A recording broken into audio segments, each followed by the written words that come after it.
გამარჯობათ მეგობრებო. მოვიდა პარასკევი, მოვიდა საღამო 6-7-ის ნახევარი და ჩვენი გადაცემაც გადის პირდაპირ ეთერში. ეს არის ძალიან კარგი მომენტი ყველასთვის, ობიექტივი აგრძელებს თავის ტრადიციას. შესაძლებელია პრაქტიკულად პირდაპირები თითქმის არც ერთ ტელევიზიას არ აქვს და არც ერთ ტელევიზიაში არ შეიძლება პირდაპირ ქუჩიდან დარეკვა და აი ამ პირდაპირ რეჟიმში დიალოგი, ასე რომ ეს ძალიან მაგარი რამეა, ეს არის სწორედ დემოკრატია და ეს არის სწორედ ის თავისუფლება მედიისა, რასაც ყველა შენატრის და ბევრ დასავლურ ქვეყანაშიც არ ხდება ასეთი რამე, პირდაპირ ჩართვები და საუბრები და მე ვფიქრობ, რომ სხვა ტელევიზიებმაც უნდა აიტაცონ ეს ტრადიცია და არ უნდა იყვნენ ჩარაზულები, ჩაკეტილები და უფრო კონტაქტში უნდა იყვნენ საკუთარ ხალხთან. მეოთხე ხელისუფლება არის მასმედია მოიხსენებათ და თუ მასმედია არ არის გახსნილი, თუ მასმედია არ არის კონტაქტში ხალხთან, თუ მასმედიას ეშინია პირდაპირები და ჩართვები და ტელეფონით დარეკვები, ყველაფერზე სიმართლეზე მასმედიას თუ ალერგია აქვს, რა თქმა უნდა, ასეთი ქვეყანა დემოკრატიას ვერ დაამკვიდრებს და ის დემოკრატიაც ბჭყალებში იქნება რაღაც ფარსი და რაღაცა დაცინვა უბრალოდ საჯაროობის და მე ვფიქრობ, რომ სახელმწიფო რომ ავაშენოთ ჩვენ ქართველებმა, ნამდვილად საჯაროობა, დემოკრატია საჭიროა, მაგრამ როგორი დემოკრატია, ის დემოკრატია, რასაც თქვათ გვიჩიჩინებენ ეს ევროპელი და ამერიკელი ემისრები თუ ის დემოკრატია, რომლის ტრადიციების ჩვენ ქონდა ქართველებს თავის დროზე, თუნდაც თემის და ძველი ხევის დემოკრატიას და ესე იგი საფიხნოს ტრადიციებს თუ გავიხსენებთ. იქ ხევისბერი რომ გამოდიოდა, სხვასაც აძლევდა სიტყვის უფლებას და აზრის გამოთქმის უფლებას და ეს შეიძლება ვიღაცამ გაიცინოს ეს ჩანასახობრივი დემოკრატია იყო და ნეტა იყოს ახლა სადმე რომელიღაც რაიონის თქვათ გამგეობაში ეგეთი დემოკრატია როგორიც მაშინ იყო ხევში თავის დროზე ძველ საქართველოში არის რომ ასეთი რამე მეგობრებო ასე რომ ჩვენ ვერ შევქმნით სახელმწიფოს თუ აი ეს ხალხური მართვის ეს ყველანაირად კარგი ტრადიცია არ დავამკვიდრეთ და დემოკრატიაც არის და დემოკრატია მაგალითად სამხრეთ კორეის განსხვავდება დემოკრატია ფრანგული დემოკრატიისგან იაპონიის დემოკრატია განსხვავდება ამერიკის დემოკრატიისგან სხვადასხვა ესე იგი მართვის სისტემებია ეს და ერის სპეციფიკის და გათვალისწინებით მე სადოქტორო მენეჯმენტში მაგაკეთებული და იქ ჩვენ დიდი მასალა დავამუშავეთ სადაც სხვადასხვა ქვეყნის მენეჯმენტს გავეცანით და ყველასათვის ნათელია ვინც აი ამ მართვის სისტემებში მუშაობს რომ ფრანგული ტექნოლოგიები მენეჯმენტისა და ადამიანური სისტემების მართვისა განსხვავდება თქვათ ჩინური მენეჯმენტისგან ჩინური მენეჯმენტი განსხვავდება სამხრეთ კორეისა და იაპონიის მენეჯმენტისგან ესე იგი ეს ეთნიკურ კულტურული ასპექტი დომინირებს რაც შეეხება დემოკრატიას და რაც შეეხება იგივე მენეჯმენტს ადამიანების მართვას ადამიანური სისტემების მართვას საზოგადოებრივი სისტემების მართვას ასე რომ საქართველოშიც უნდა იყოს და არსებობს ალბათ და არის ამის მეთოდოლოგია ჩვენი მენეჯმენტის სპეციალისტები მართვის სპეციალისტები მუშაობენ სწორედ აი ამ თემებზე არსებობს ქართული მენეჯმენტი ანუ ჩვენი ქართული კულტურული თავისებურებების გათვალისწინებით ადამიანების მართვის მეთოდიკა ასევე უნდა იყოს დემოკრატიული სპეციფიკაც სწორედ ქართულ დემოკრატიას უნდა გქონდეს კულტურული ერფერი აუცილებლად და არ უნდა იყოს ეს ის შაბლონი, რასაც ჩვენი ამერიკელი და მეგობარი ევროპელი მეგობრები გვთავაზობენ ჩვენ რომ მანდა მაინც დავამკვიდროთ ამერიკული დემოკრატია ან რაღაც ფრანგული დემოკრატია. ჩვენ უნდა ვთქვათ, ჩვენ ვართ ქართველები, ჩვენ ვართ პატრიოტები, ჩვენ ვართ ჩვენი ერისშვილები და ჩვენ უნდა ვთქვათ რომ საქართველოს თავისი მრავალსაუკუნოვანი ტრადიციების გათვალისწინებით, კულტურული სპეციფიკის გათვალისწინებით საქართველოს წესს ეკნება. ნამდვილად ეკნება დემოკრატია, თუმცა დღეს არ არსებობს საქართველოში დემოკრატია.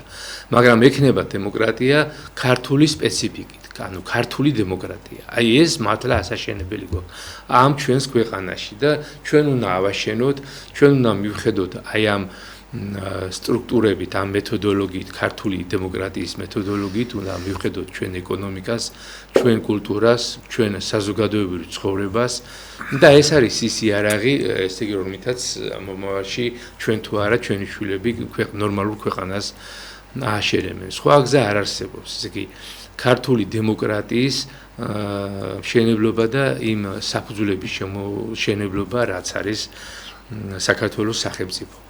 ეს არის გასაკეთებელი აუცილებლად, მაგრამ როგორ უნდა გავაკეთოთ ეს თუ არ გავაძლიერეთ საზოგადოებრივი ინსტიტუტები, როგორ უნდა გავაკეთოთ ეს თუ არ გავაძლიერეთ ჩვენი ეროვნული ქართული სულისკვეთების მქონე პარტიები. ჩვენ თავს გვახევდნენ ერთი პერიოდი, რომ არაო ეს პარტიები, რომელსაც თქვენ გააკეთებთო, უნდა იყოსო ევროპულ, ესე იგი ჰანგებზე, ასე ვთქვათ, პოლიტიკურ ჰანგებზე და მეთოდოლოგიაზე აწყობილი, მაგრამ ჩვენმა ხალხმა მაინც შექმნა რამოდენიმე პარტია, რომელიც აი სწორედ გამოხატულება იმისა, რომ ეროვნულ თვისებებს ითვალისწინებს ჩვენი ხალხის ეროვნულ მენტალიტეტს და იმ ურთიერთობებს, რისი გამონაყოფიც უნდა იყოს და ბუნებრივი განვითარებაც ქართული ეროვნული პარტიები და პარტია. და ეს შესაქმნელი გვაქვს, ეს დასახვეწი გვაქვს მომავალში პარლამენტში უნდა იყვნენ 5-6 ქართული პარტია, მამულიშვილებით დაკომპლექტებული, აი მათ შორის უნდა იყოს კონკურენცია და მათ შორის უნდა აერჩეს შემდეგ ღირსეული, რომელიც ხმათა უმრავლესობით მოვა პარლამენტში. თუმცა პარლამენტი წარმოდგენილი უნდა იყოს და მე წარმომიდგენი ალბათ თქვენც მეგობრებო, ჭრელი უნდა იყოს. რას ნიშნავს ჭრელი? ანუ ჩვენი ხევსურული ხალიჩასავით ჭრელი, ანუ დაკომპლექტებული სხვადასხვა საზოგადოებრივი ქართული ეროვნული ორგანიზაციებით. და ის ლიბერალური ორგანიზაციები, რომლებიც დღეს ასე ვთქვათ, ხმამაღლა, ესე იგი, ყვირიან და რაღაცა კაკაფონიაში არიან, მათ უნდა ქონდეთ ის თავის პროცენტი, რაც ალბათ ეკუთვნით, ხო, ის 3 თუ 5%, რომელიც მართალი არჩევნები რომ ჩატარდეს, ალბათ აიღებენ და აი ამ გამოვლინებით შევლენ პარლამენტში, მაგრამ ძირითადი 70-80% ძალების უნდა იყოს გადანაწილებული ჩემი აზრით ეროვნულ ქართულ ორგანიზაციებზე და პარტიებზე. და მათ შორის ჯანსაღი კონკურენცია უნდა იყოს მეგობრობა, ის კი არა რომ ესე იგი ლანძღვაგინება, რასაც დღევანდელ პარლამენტში ვხედავთ და წინა მოწვევის პარლამენტებში ეს ბოლო 30 წელიწადი. სემასტრებას და ასე შემდეგ. ანუ უნდა იყოს ჯანსაღი მეგობრობა, ჯანსაღი კონკურენცია, თუ როგორ გადავარჩინოთ ჩვენი ეკონომიკა, ყველა უნდა გამოვიდეს თავისი, ესე იგი, რეფორმისტული წინადადებებით. საზოგადოებას უნდა წარუდგინონ, როგორ უნდა უშუალოთ ჩვენ განათლების სისტემას, როგორ უნდა უშუალოთ საზოგადო ცხოვრებას ჩვენს ქალაქებში და სოფლებში.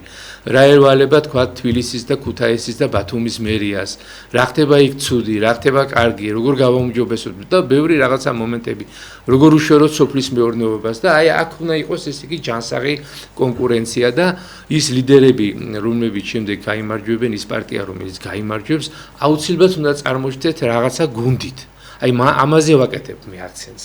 აი ეს არის აქილევსის ქუსლი დღევანდელი პარტიებისა, ქართული ეროვნული პარტიებისა.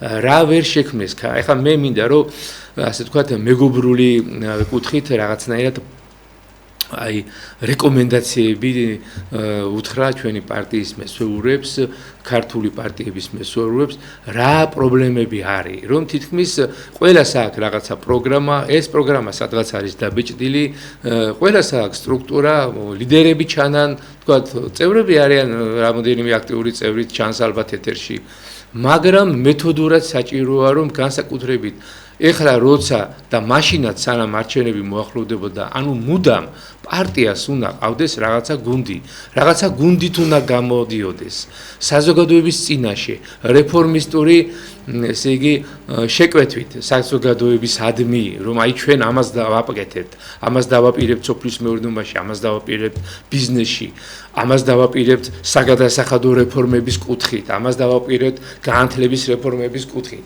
აი ესეთი გუნდი უნდა იყოს.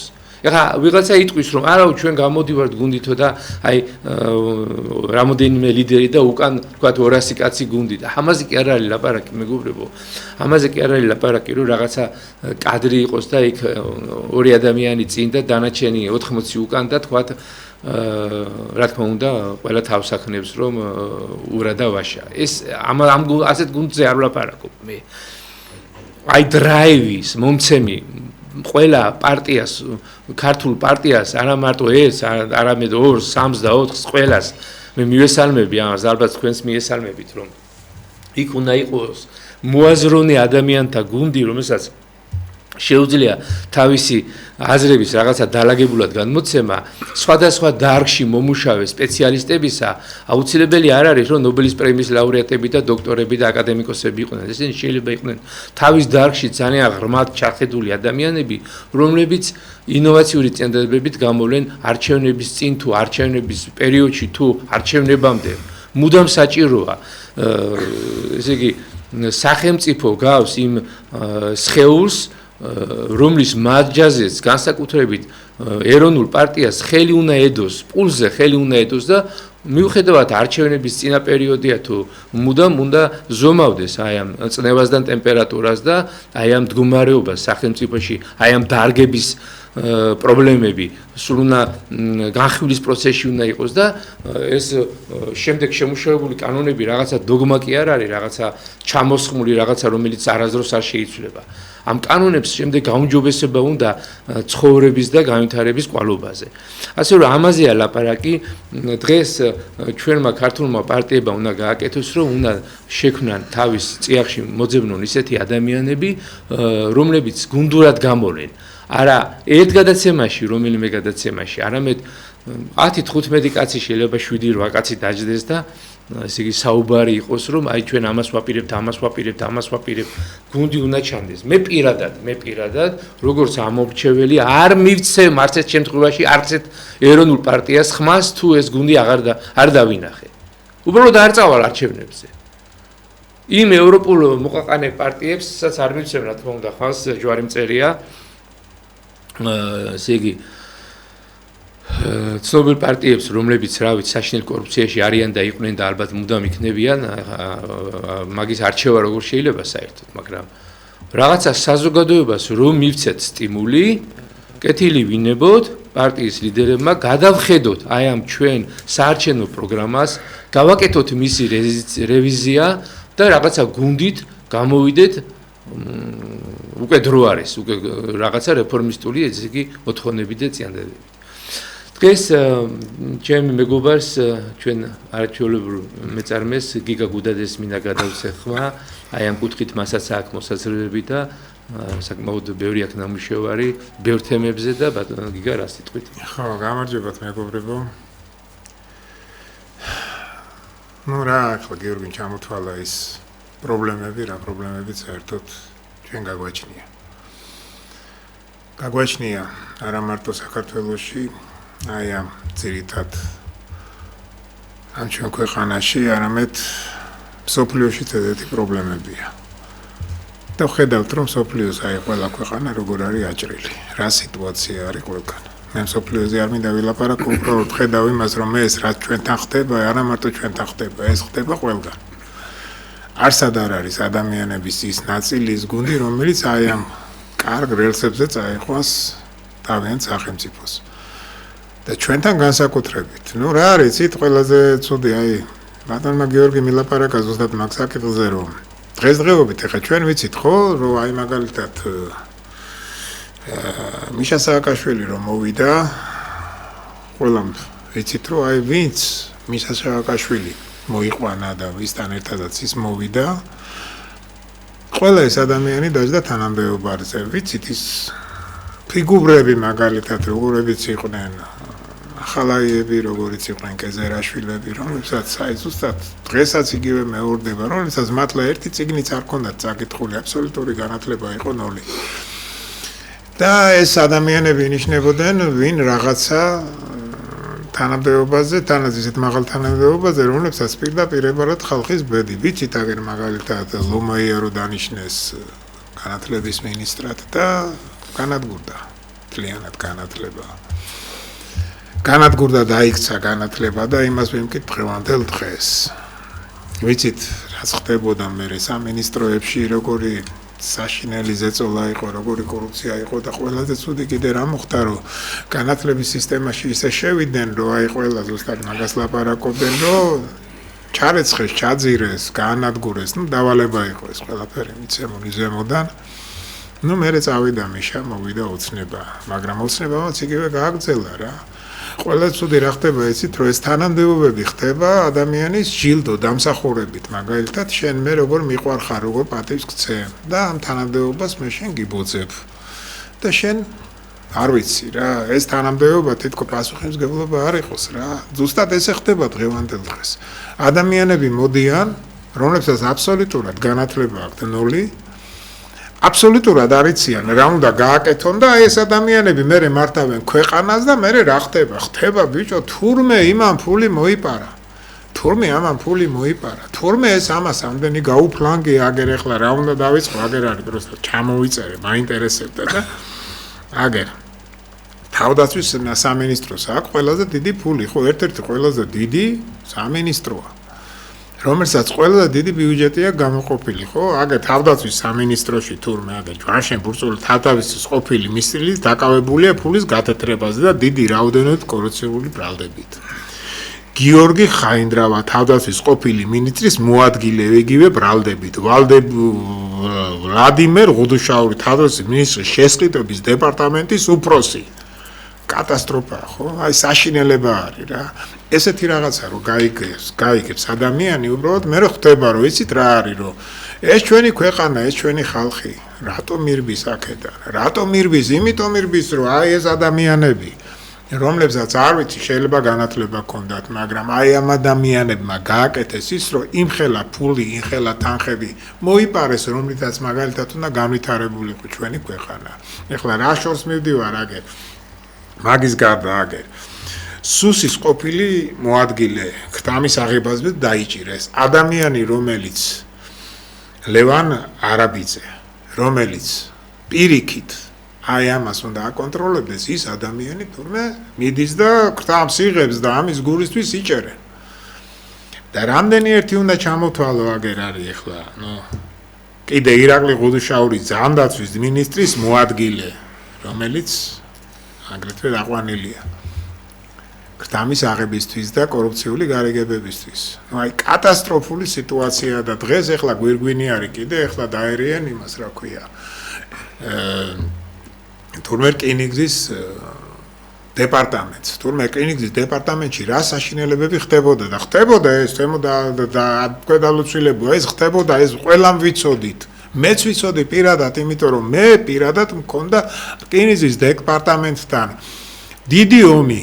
ზუსტად ჩემი სოფელი აი კიდე ერთხელ ვიტყვი ეს გაჟღერებული მქონდა მე ძალიან ბევრჯერ 3 სასამართლო მქონდა რომლებმაც აბსოლუტურად არა პროფესიონალურად დაიწყეს მშენებლობა ჩვენთან სოფელში ზვარეში აგე ნუნისის და ზვარის რკინიგზის გაყვანა უნდათ გვირაბი გაიყვანეს და სადაც საერთოდ შეხება არ შეიძლებოდა დაიწყეს აფეთქებები წამოვიდა მეწყერი რომელიც ვერ შეაჩერეს ამ მეწყერმა გამოიწვია ის რომ ყველამ კარგად იცით ეხლა ძველთაობაზე მაინც ლაპარაკობ უფრო იმათ უფრო ახსოვთ ზვარის წყალი როგორი ზვარის წყალიც იყო ესე იგი ბორჯომის მერე მინერალური წყალი იყო ზვარის წყალი ყველაზე კარგი წყალი იყო საქართველოში ესე ითვლებოდა და ყველაზე მეტი რაოდენობით გამოდიოდა თავის დროზე ბორჯომის მერე რომელიც გადიოდა საბჭოთა კავშირი იყო მაშინ ყველა საბჭოთა კავშირის რესპუბლიკაში ის ძარღვი რომელიც აი ეს წყალი საიდანაც მოდიოდა და ყველაზე კარგი ძარღვები რომელიც იყო საიდანაც ეს წყალი გადმოდიოდა ის ძარღვები გაუქმდა გაქრა დაიკარგა ზოგი დააბეტონეს ზოგი კიდე გაქრა გაუჩინარდა და ქარხანა რომელიც უზარმაზარი ქარხანა იყო საკმაოდ დიდი ქარხანა იყო თავისი ფუნქცია შეწყვიტა და იმის რეაბილიტაციასაც უკვე აზრი აღარ აქვს აი ეს მოხდა რა და ეს მოხდა რატო მოხდა იმიტომ რომ არაპროფესიონალები იყვნენ იმიტომ რომ იმ მხარეს რომ მხარესაც აფეთქებები დაიწყეთ იქ საერთოდ დღესდღეობით არ გაუყვანიათ იმიტომ რომ იქ იმხელა მეწყერი წამოვიდა რომ იქ რკინიგზა ვერ გაიყვანეს და გაიყვანეს დინარის მეორე მხარეს მეორე მხარეს გაიყვანეს და აი ეს ყველაფერი წყალში გადაყრილი უზარმაზარი თანხები, რომელზეც ჩვენ ვჩიოდით, ჩვენ ყვიროდით, ჩვენ დავდიოდით სასამართლოში, აბსოლუტურად ყველანაირად ბლოკირება გაგვიკეთეს. თქვენ ძალიან კარგად იცით, რამხელა თანხები ჭირდება სასამართლოში სიარულს, ჩვენი თანხების დავხარჯეთ რაღაცა, მაგრამ ვერაფერი ვერ გავიტანეთ. დღესდღეობით თურმე გამოფხიზდნენ და დღესდღეობით ლაპარაკობენ ამაზე. ზუსტად ამაზე ლაპარაკობენ, რაზეც ჩვენ მაშინ ყვიროდით და რაზეც ლაპარაკობდით. და ზუსტად ამაზეა ლაპარაკი, რომ დღევანდელ დღეს საქართველოში არის ის, რომ ადამიანები, არ ვიცი, შეიძლება პროფესიონალები იყვნენ, მაგრამ ადამიანებს, რომლებსაც არ შედგივათ ამ ქვეყანაზე გული, რომლებისთვისაც აი ფული არის ყველაფერი, ის ადამიანები მართავენ დღესდღეობით ქვეყანას. და იმიტომაც ვხედავთ ახლა ასეთ უბედურებას. აგერ ახლა უბრალო რაღაცა არის, მე მინდა შევეკითხო სახელმწიფოს. იყო იმაზე ლაპარაკი, რომ ერთ ბუტკაში თურმე, ერთ ბუტკაში 700 მილიონი დოლარი და 80 მილიონი ევრო. ჩვენი პრემიერლის ნათქვამი არის გათეთრდაო. თუ ეს გათეთრდა და თუ ამაზე ხალხი დაიჭირეთ, თქვენ დალოცვილებო, სად არიან ეს ხალხი? რატო არ გვეუბნებით სად არიან? ან ეს ფული საწავიდა. ვის ჯიბეში ჩაჩხრიალდა? რა ვიცი, ხალხს მე მგონი უზარმაზარი თანხა არის, ნახევარი ბიუჯეტი თუ არა, 1/6 ბიუჯეტის ნამდვილად იქნება რა, ეს ამოდენა თანხა. საწავიდა, სად გაქრა? ამაზე არავინ არ ლაპარაკობს. არავის არ უნდა ამაზე ილაპარაკოს. აგერ ახლა თბილისში გეშინია უკვე კლდის გვერდით რომ გაიარო გზაზე მანქანით, იმიტომ რომ არ იცი როდის ჩამოინგრევა, იმიტომ რომ ყველა კლდე არის თითქმის მოჭრილი და იმაზე არის აშენებული შენობები. თბილისში რაც ხდება, ყველამ კარგად ვიცით, დანელიას ქუჩაზე რა უბედურებას დატრიალდა, რომ ჩამოინგრა მთლიანად მთელი ეს კლდე რომ მოწყდა, რომელზეც მიკარებაც არ შეიძლებოდა. აგრეთვე იქითკენ უნივერსიტეტის კი არა იქ დაფეტრების დასახლებაში რაც ხდება.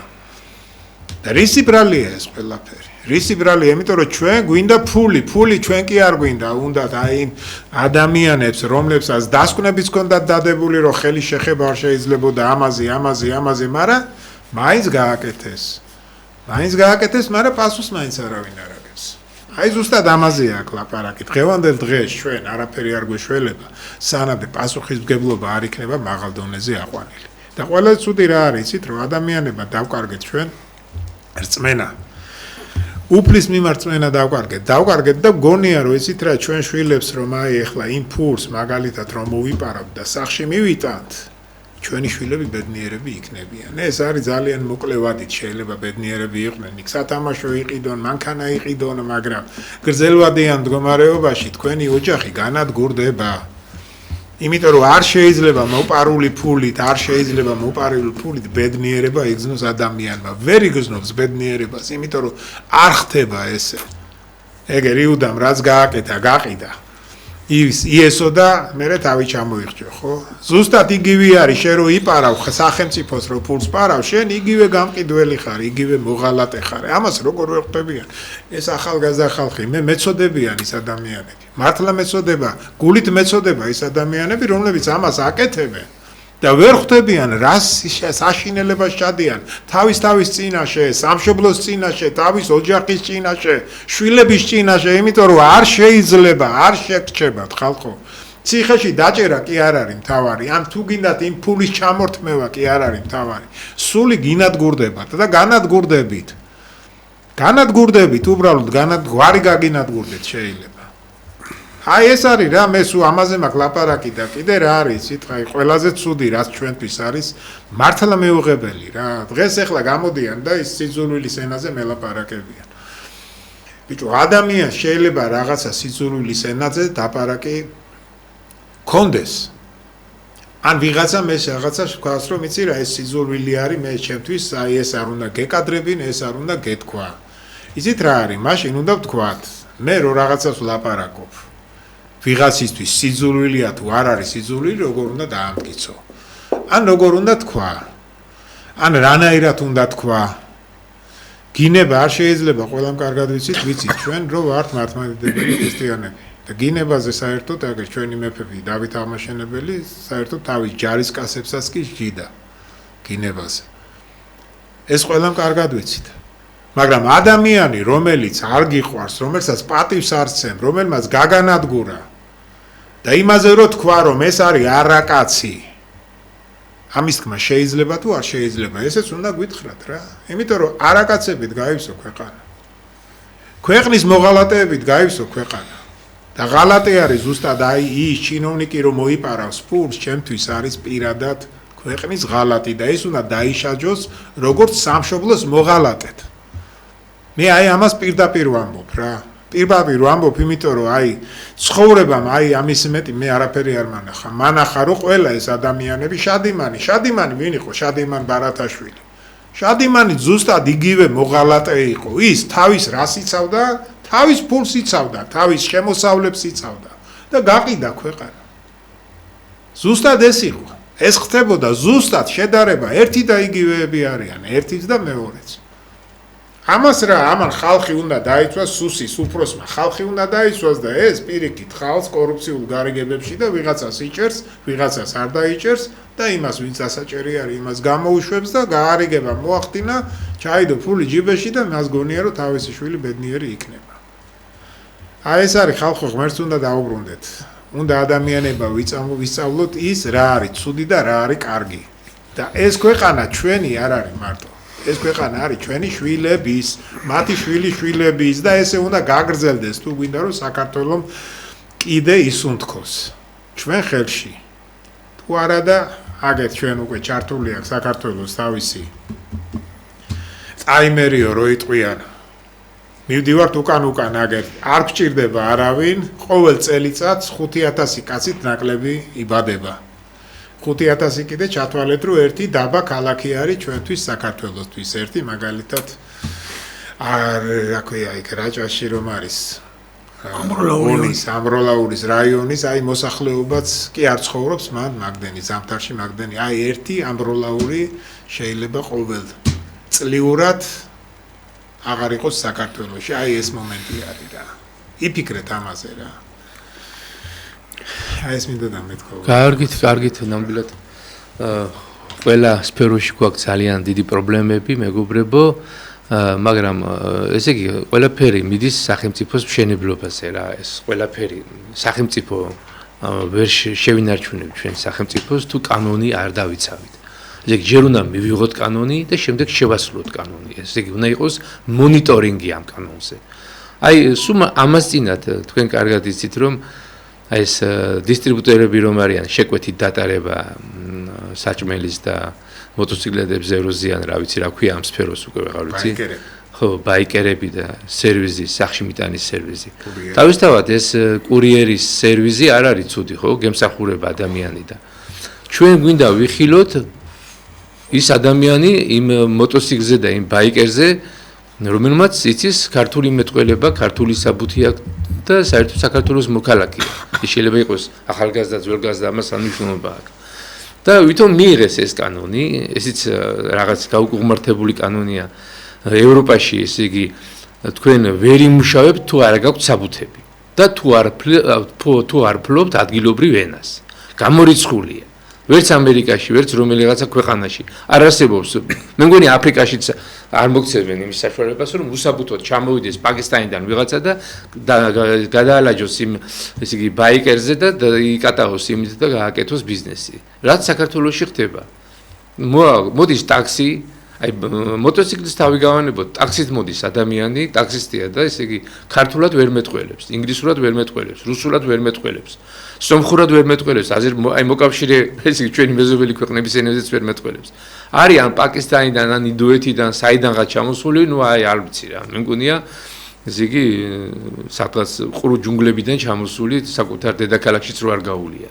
და გაუგია რომ აი საქართველოში კეთება ფული ჩამოდით არის სამუშაოები ეს დოყლაპია ქართველები არ მუშაობენ და დავეპატრონოთ აი ამ სისტემას ჩამოდიან ერთმანეთს ეპატიჟებიან ტელეფონებით და ჩამოდის ეს ურდო და აი პრაქტიკულად დაპყრობილი აქვს მთელი ქალაქი და ეს შეზღუდვა უნდა გავრცელებულიყო არა მარტო აი ამ ბაიკერებზე და აი მოტოციკლეტით ესე იგი მომსახურებაზე საერთოდ მშენებლობაზე ბევრ სხვაგან ესე იგი სხვა სფეროშიც არ უნდა დასაგვდეს საქართველოს არა მოქალაქე და ის ადამიანი რომელიც ადგილობრივ ენაზე ვერ მეტყველებს მოკლედ რაღაცა თავი საკუთარ თავს პატივცეთ გავიხედეთ ევროპაში როგორი შეზღუდვები გააკეთეს ხო იყურებით ამ ევროპისკენ კაცო ვერ გავიგე ახლა არ ვიცი ჩამოდის ის ემისრები და ესე იგი ამის არის ფეხსაცმელს უწმინდავთ არა აი ესე დამცირებაში ხართ გადმოიღეთ რა ეს კანონები გადმოიღეთ სრულმასშტაბიანი კანონები რაც არის საფრანგეთში რაც არის ინგლისში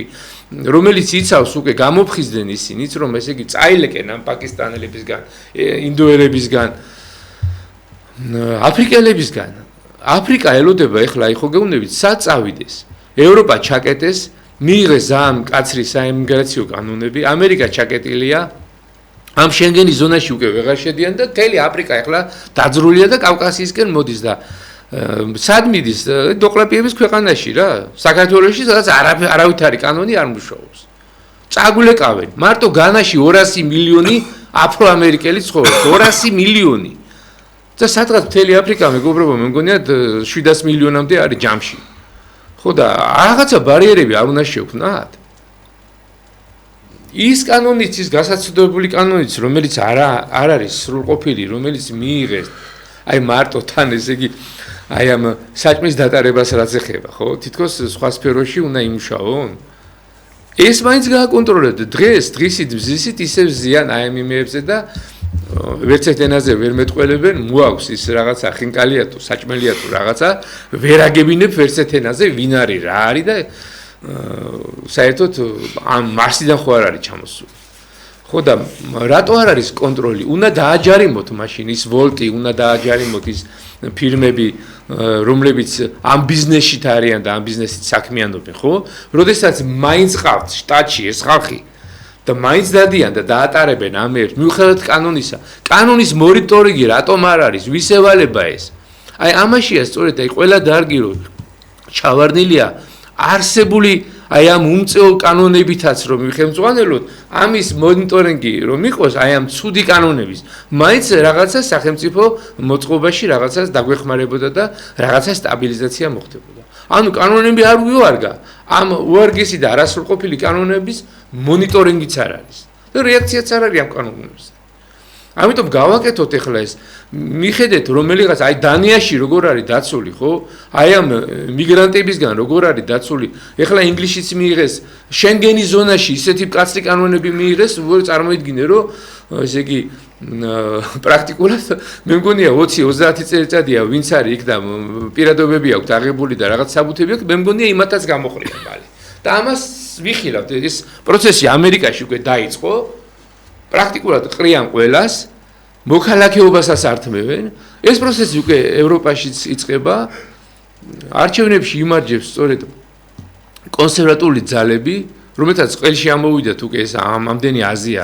პრაქტიკულად წალეკეს ევროპა და გაამკაცრეს კანონები ჩვენს გავამკაცროთ რომ დავიცვათ ეს ჩვენი ეროვნული სუვერენიტეტი გამგებმა გაიგეს ვისაც სმენა აქვს ისმინოს და დავიწყოთ ამაზე მონიტორინგი რაც მიიღეთ იმის მონიტორინგი მაინც გააკეთეთ ხალხო ჩვენი მეორე სტუმარი ბატონი გიორგი კუბატაძე ეროვნული კაცი პატრიოტი ადამიანი მამულიშვილი ბატონ გიორგი რას გვეტყვით აი ამ ბევრი სათქმელი ბევრია მაგრამ სათხარი უამრავია ჩემო გიორგი მივესალმები ობიექტის ტელერადიო მაყურებლებს და მსმენელებს პატივისცემით ნუ საიდან უნდა დაიწყო ადამიანმა და არ ვიცი უბრალოდ მთელი კასკადია პრობლემები საქართველოს შედაშე დღეს გადასაჭრელი.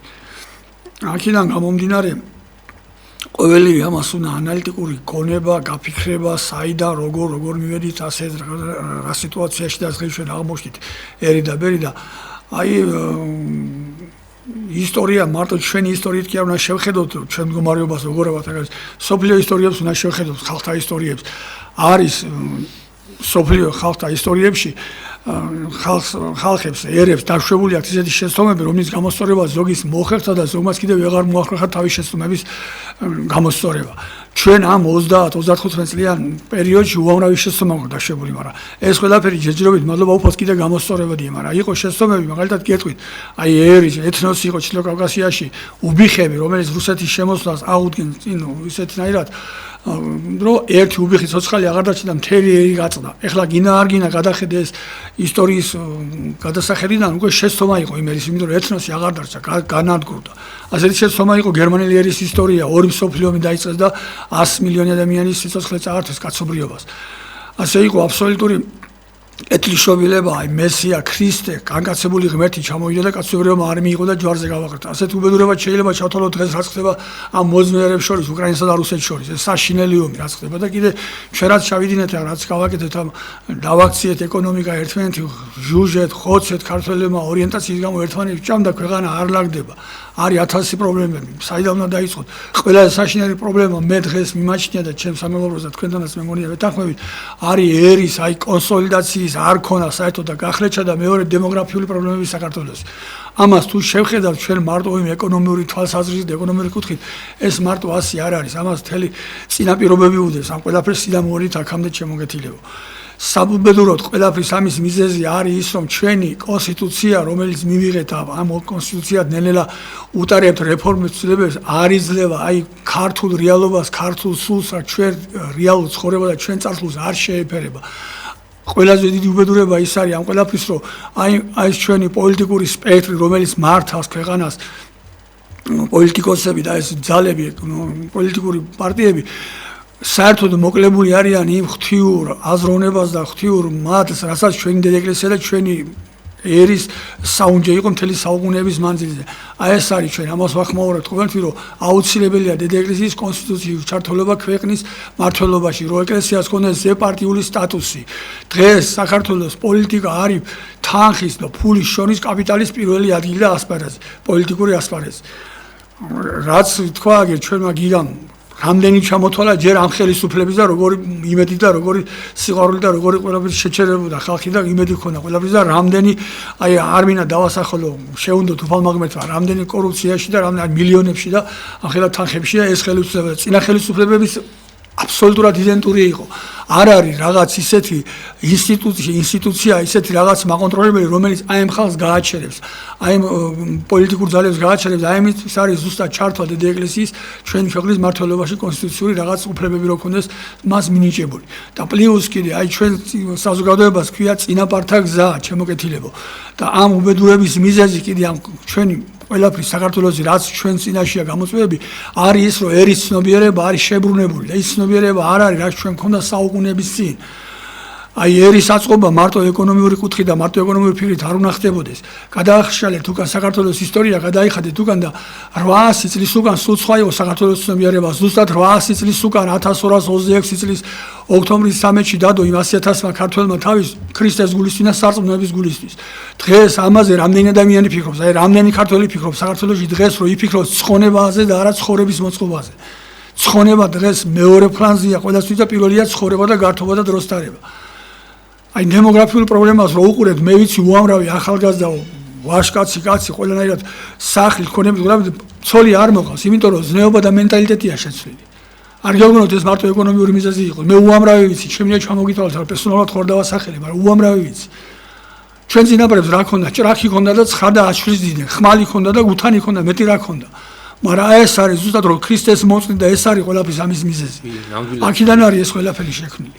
ქართველ ერს შემოკეთილებო აქ უდიდესი თვისება ქრისტიანული მამები პირველ საუკუნეებში ჩვენი წმინდა მამები, ვინც ქრისტიანული სარწმუნოება მოგვიტანა, დაასხდნენ ეს ანტონ დიდის და მაკარი დიდის პერიოდია და დააფიქრდნენ და ერთმანეთში ჰქონდათ სადაც ეს ბატონია დიშერწელიდან ვიცი მე მომისმენია მისთვის რომ რა არის ადამიანის ყველაზე დიდი სათნოება, რაც ადამიანს აქვს შეიძლება ღმერთი და მინიჭებული.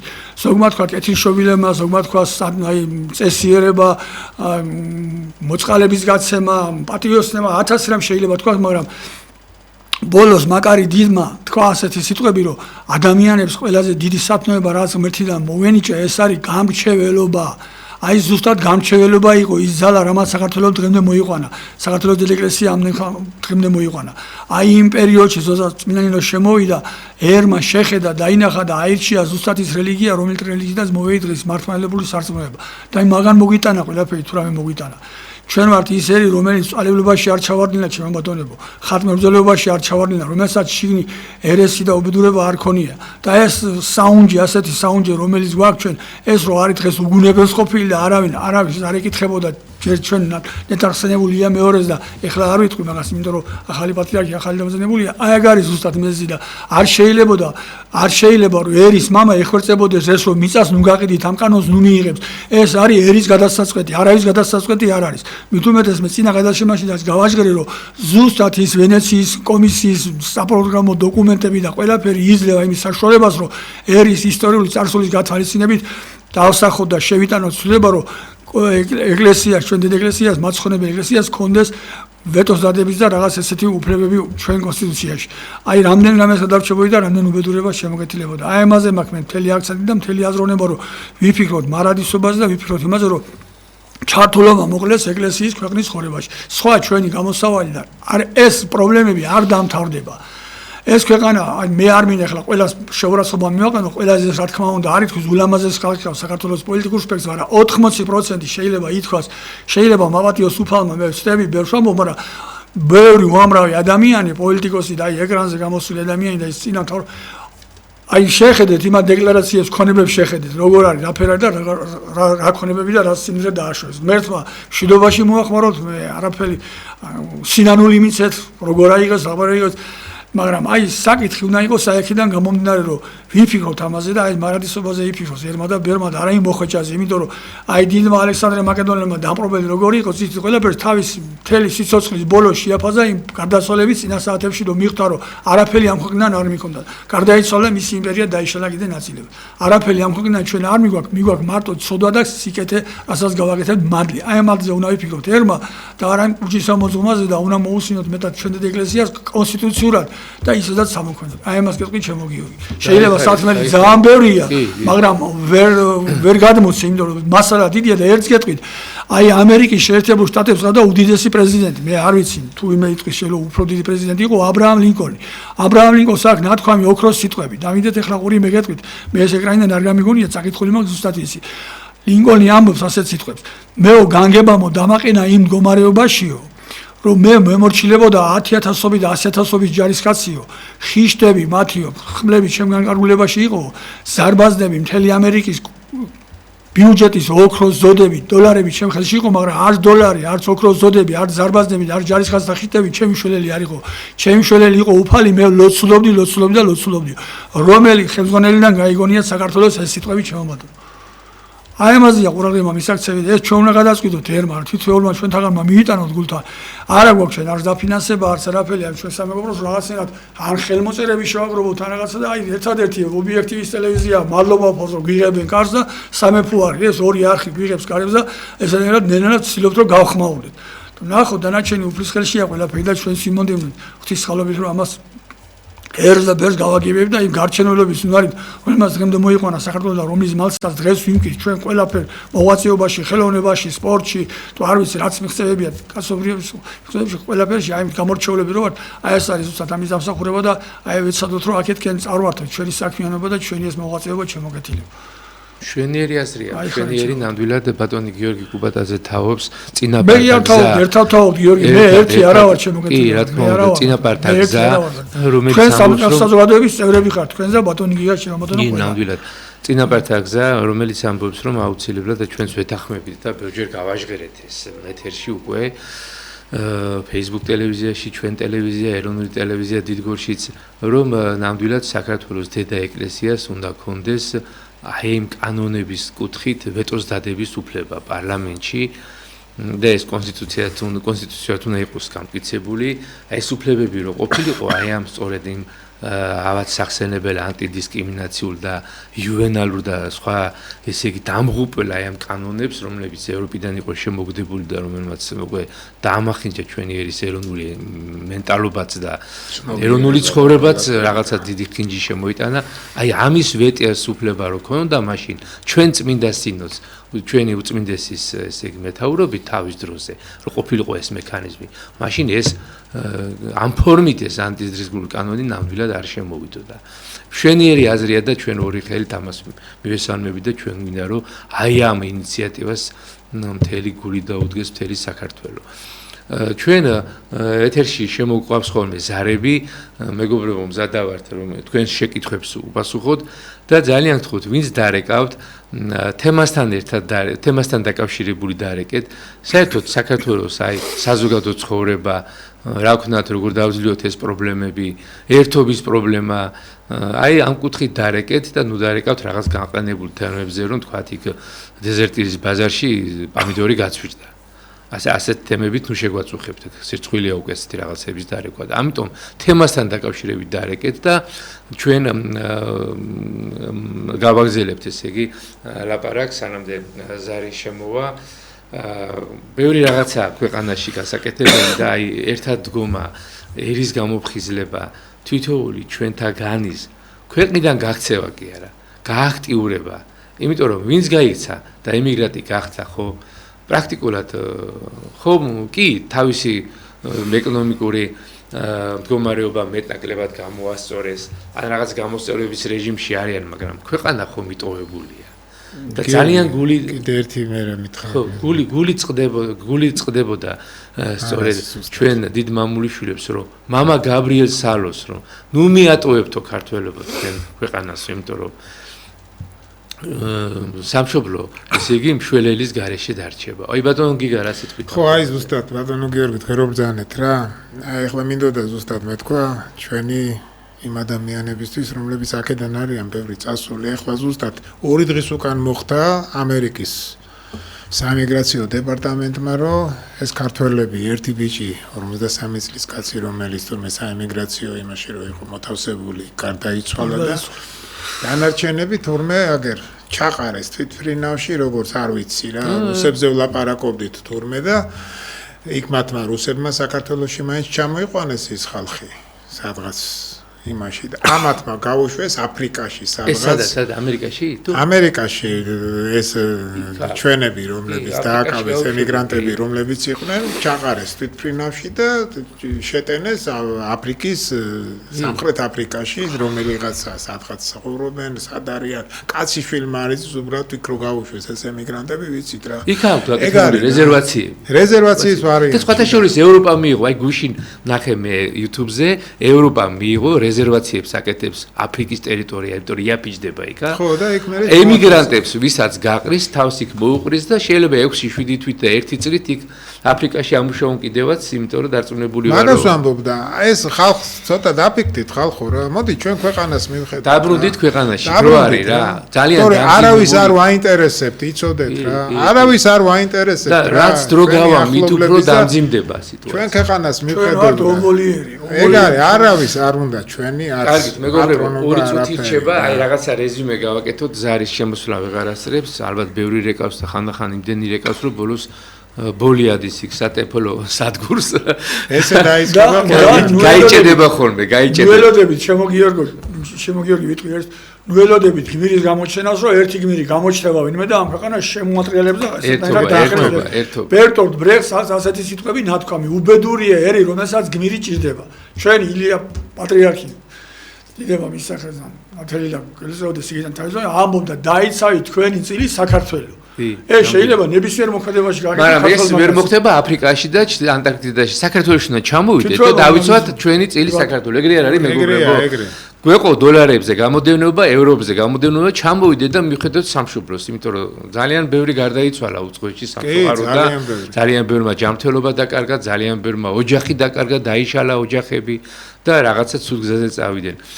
მე მაინც ოპტიმისტური ვარ, ჩვენ ყველანი ოპტიმისტები ვართ, პატრიოტთა ალიანსი, ობიექტივის თანამშრომლები, ჩვენი ქართული არასამთავრობო მამულიშვილები, აგერ მოწვეული სტუმარი წინაპართაგზა, ჩვენ ყველანი ოპტიმისტები ვართ, ოპტიმისტები რო არ ვიყოთ, არც ვიაქტიურებდით და გვიყვართ ჩვენი სამშობლო და ვეძებთ სამშობლოს მიმართ გულანთებულ გულებს.